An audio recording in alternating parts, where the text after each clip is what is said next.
Hello guys, welcome back to trade strategies. आज हम लोग बात करने वाले हैं एसएमई आईपीओ के बारे में। इस एसएमई आईपीओ का नाम क्या है? इस एसएमई आईपीओ का नाम है यूनाइटेड कॉर्डफेप लिमिटेड। तो देखिए, यूनाइटेड कॉर्डफेप लिमिटेड यार्न प्रोड्यूस करती है और कहीं ना कहीं यार्न में बिजनेस करती हुई दिखती है। मेल्स का इन लोगों का ट्रेड करना है यार्न फैब्रिक में। अब बात कर लेते हैं SME IPO versus normal IPO में डिफरेंस क्या है। देखिए, एसएमई की फुल फॉर्म है small and medium enterprises. Small and medium enterprises by nature small companies होती है, जहां पर कंपनी खुद को एस्टैब्लिश करने के लिए आईपीओ निकालती है, तो जो उनकी कैपिटल रिक्वायरमेंट्स है वो फुलफिल हो सके and they can grow their business. कुछ सक्सेसफुल एसएमई आईपीओस की अगर बात की जाए तो वहां पर आपको देखने के लिए मिल जाता है एचओएसी फूड्स, के की energy limited, Maxposure, Magenta life care. ये सारे आईपीओस आपको देखने के लिए मिले थे जनवरी 2024 में, कोई मई 2024 में आया था। तो ओवरऑल आप ये देखते हुए चलते हैं कि एसएमई आईपीओस में भी पैसा बनता है, बट बात यह है कि वहां पर जो लिक्विडिटी है वो होती देखने के लिए नहीं मिलती है। बट यहाँ पर रिटेलर के लिए इन्वेस्टमेंट करना कितना सही रहेगा या फिर नहीं रहेगा, ये क्वेश्चन मार्क तो होता ही है। फॉर एग्जाम्पल, अगर मैं बात करूँ किसी भी एक एसएमई आईपीओ का या फिर किसी भी एक एसएमई इंडस्ट्री की कंपनी का, तो ये हो सकता है कि कंपनी ने जब आईपीओ निकाला तब कंपनी के फाइनेंशियल प्रॉस्पेक्ट थोड़े से बेटर हो रहे हैं, एंड बिकॉज कंपनी का साइज थोड़ा सा स्मॉल है, ये हो सकता है कि एक बिजनेस साइकिल में अच्छी परफॉर्मेंस आने की वजह से कंपनी को अपना ओवरऑल बिजनेस शट डाउन करना पड़े। तो ये रिस्क काफी हाई रहता है अगर मैं एसएमई की इंडस्ट्रीज की बात करके चलूँ। अब इस पर्टिकुलर आईपीओ की अगर बात की जाए तो 13 से 19 यहाँ पर टाइमलाइन दी गई है, जो आपको बिडिंग डेट देखने के लिए मिल जाएगी। इसके अलावा अगर आपको अलॉटमेंट चाहिए तो आपको 20 जून का अलॉटमेंट होता हुआ दिखेगा, और लिस्टिंग कब होगी? लिस्टिंग होगी आपकी 24 जून के आसपास। ये सारी चीजें देखिए आपको नॉर्मल आईपीओ में देखने के लिए मिल जाती है, ऐसा कोई डिफरेंस नहीं है। अगर ओवरऑल आईपीओ प्रोसेस की बात की जाए, जिस तरीके से आईपीओ आते हैं, तो यहाँ पर भी आपको रेड हेयरिंग प्रोस्पेक्टस आरएसपी देखने के लिए मिल जाता है, जहाँ पर कंपनी ओवरऑल अपने बिजनेस प्लान, फ्यूचर्स के प्लान, साथ ही साथ में जो प्रेजेंट उसके फाइनेंशियल्स हैं एंड जो पास्ट में कंपनी की हिस्ट्री रही है, वो सारी चीज यहाँ पर सेबी को बताता हुआ दिखता है। And then when SEBI approves it, तब आपको ये आईपीओ अलॉटमेंट के लिए अलाउ किया जाता है। तो बाकी सारी चीजें सेम ही हैं जैसे बाकी आईपीओ में देखने के लिए मिल जाती हैं, बट जो डिफरेंस यहाँ पे देखने के लिए मिलता है वो ये कि यूनाइटेड कॉर्डफेप एसएमई इंडस्ट्री की कंपनी है, एंड ये जो एसएमई इंडस्ट्री की कंपनी आईपीओ आते हैं, ये लिस्ट भी एसएमई एक्सचेंज पर हो रहे होते हैं। तो अगर इन्वेस्टमेंट की बात की जाए तो यहाँ पर आपको 1,40,000 का इन्वेस्टमेंट करना पड़ेगा अगर आपको एक लॉट भी एंटर करना है। अगर आपको एक लॉट में भी इन्वेस्टमेंट करना है तो आपको 1,40,000 डालने पड़ेंगे, एंड जो लॉट साइज है वो आपको 2000 शेयर के आसपास मिल जाता है। अगर आप इसे मल्टीप्लाई करेंगे 70 से 70, यानी कि जो इश्यू प्राइस है यहाँ पे वो 70 के आसपास है, तो आपको 1,40,000 का इन्वेस्टमेंट करना पड़ेगा। अब बात की जाए इशू साइज की, तो ओवरऑल जो इशू साइज है वो यहाँ पे 36.3 करोड़ के आसपास देखने के लिए मिल जाता है। जो लिस्टिंग होने वाली है वो होने वाली है बीएसई एसएमई एक्सचेंज के ऊपर। अब देखिए, बीएसई एसएमई एक्सचेंज का नाम आप ऑलमोस्ट पहली बार ही सुन रहे होंगे, एंड जैसा कि आप लोग नाम पहली बार सुन रहे हैं तो मैं आपको ये भी बता देता हूँ कि अगर आप इस आईपीओ में इन्वेस्ट करेंगे तो एग्जिट लेना थोड़ा आपके लिए मुश्किल हो सकता है। रीजन क्या है? रीजन है आप पे लो वॉल्यूम।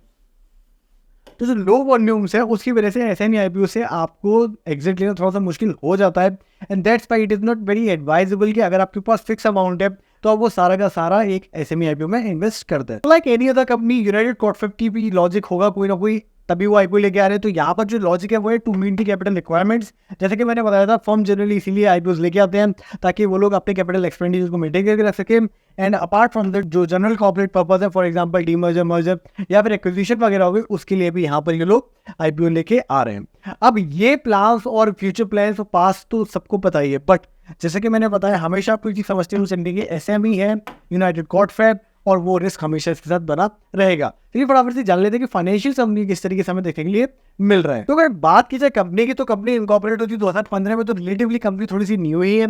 इसके बाद में अगर बिजनेस ऑफ ट्रेडिंग यार्न की बात की जाए तो वो भी ओवरऑल ठीक ठाक परफॉर्म करता हुआ दिखता है। अगर मैं ओवरऑल सेक्टर की बात करके चलूँ तो डेफिनेटली ये एक प्लस पॉइंट हो जाता है कंपनी के लिए।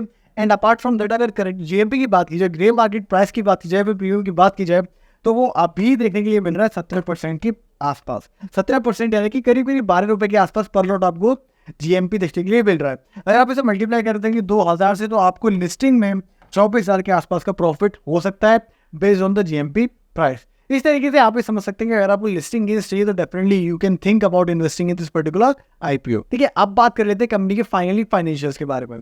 अगर पी रेशियो की बात की जाए तो कंपनी का पी रेशियो 517 है, विच इज वेरी हाई। अगर लेग्राम स्पिनटेक्स की बात की जाए तो उनका 8.93 है। इसके अलावा जो पीवीएम पॉलिटेक्स है उसका 2209 है। अगर आप इस आईपीओ के पी रेशियो को देखेंगे तो आप देखेंगे पीएससी सबसे ज़्यादा देखने के लिए मिल रहा है, एंड जो लास्टली जो इनके कंपेटिटर है वीपी स्पिन प्रो, उनका है 9.47 के आसपास का पी रेशियो। तो सारे कंपेटिटर्स के बीच में सबसे हाई पी रेशियो में यूनाइटेड कॉर्पोरेट में देखने के लिए मिल रहा है। तो आपको ये चीज़ भी समझते हुए चलनी है कि अगर आप इन्वेस्टमेंट करेंगे इस पर्टिकुलर आईपीओ में, then you might be getting shares at a very high premium या फिर वैल्यूएशन। तो ये चीज़ थोड़ा सा कौन तो रहता ही है, क्योंकि अगर आप आईपीओ में इन्वेस्ट करना चाहते हैं तो आप चाहते हैं कि थोड़ी सी वैल्यूएशन आपको कम देखने के लिए मिले, ताकि अगर कंपनी इन फ्यूचर ग्रो करती है तो उसका प्राइस एप्रिसिएशन आपको शेयर प्राइस में देखने के लिए मिले। अगर कंपनी ऑलरेडी प्रीमियम पे लिस्ट कर रही है तो चांसेस काफ़ी कम हो जाते हैं कि आने वाले फ्यूचर में वो रिफ्लेक्ट होने वाला है आपके शेयर प्राइस में। तो आप फाइनल डिस्कशन कर लेते हैं कि क्या आपको एसएमई आईपीओ में जाना चाहिए या फिर नहीं जाना चाहिए। देखिए, जो प्रोज एंड कॉन्स है वो इस तरीके से आप लोग देख सकते हैं।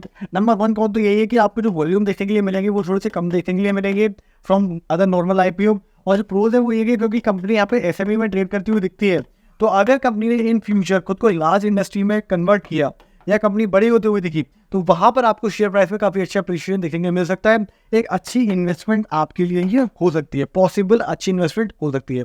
अब बात कर लेते हैं यहाँ पे कॉन्स की भी। तो बिकॉज यहाँ पे एसएमई की बात हो रही है, स्मॉल एंड मीडियम एंटरप्राइज की बात हो रही है, तो यहाँ पर जो रेगुलेटरी चैलेंजेस हैं वो काफ़ी हाई रहने वाले हैं। तो ये गवर्नमेंट काफ़ी क्लोजली रेगुलेट करती है एसएमई सेगमेंट को। रीज़न ये है क्योंकि कंपनीज परफॉर्म नहीं कर पाती हैं अच्छा in the long run, because देखिए बिजनेस क्या होता है, कंपेटिटर बाई नेचर है।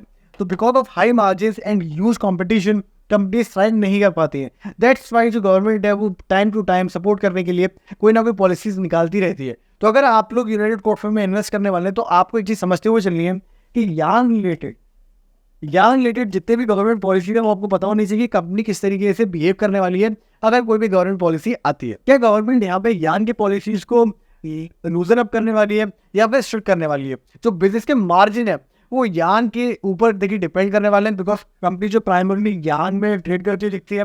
तो आपको ये सारी चीज़ें समझनी पड़ेंगी, इसलिए आपके पास एक एडिशनल यहाँ पर काम आ जाता है। और ये सब जब आप करेंगे तभी आपको अच्छा आइडिया लगेगा कि आपको लॉन्ग टर्म में इन्वेस्ट करना चाहिए या फिर नहीं करना चाहिए। अगर शॉर्ट टर्म लिस्टिंग इसकी बात किया तो डेफिनेटली यहाँ पे जीएमपी में हमें 20% के आसपास का प्रीमियम देखने को मिल रहा है। एंड आप उसके बारे में थोड़ा सोच सकते हैं, अगर आपके पास आइडल फंड्स हैं तो डेफिनेटली आप लोग इस आईपीओ में लिस्टिंग गेन्स के लिए इन्वेस्ट कर सकते हैं, क्योंकि लॉट साइज बड़ा है तो आपको इन्वेस्टमेंट पर अच्छा प्रॉफिट देखने के लिए मिल जाएगा। और नेवरदलेस आप जो भी यहाँ पे डिसीजन लें वो अपने फाइनेंशियल एडवाइजर से कंसल्ट करके ही लें, क्योंकि आपका रिस्क एपेटाइट दूसरे के रिस्क एपेटाइट से डिफरेंट हो सकता है। तो depending on your risk appetite you have to decide कि how you are gonna invest in this particular IPO. I hope आपको मैंने काफी क्लियरली समझा दिया होगा कि आईपीओ यहाँ पर डिटेल्स क्या है और किस तरीके से आपको इन्वेस्टमेंट करना है। जाने से पहले please hit the like button या सब्सक्राइब टू चैनल। अगर आपके पास demat account need to trade and invest in the share market तो डेफिनेटली आपको pin comment as well as description box में लिंक मिल जाएगा डीमैट अकाउंट ओपन करने का। And definitely you can then start trading and investing in a sensible manner. I hope आपको हमारी videos पसंद आ रहे होंगे। इसके अलावा और भी टेक्निकल एंड फंडामेंटल कॉन्सेप्ट के ऊपर आपको वीडियोस चाहिए कमेंट करके डेफिनेटली बताइए। Will definitely going to make some great videos for you guys. I hope आपको ये वीडियो पसंद आया होगा। मिलते हैं नेक्स्ट वीडियो में।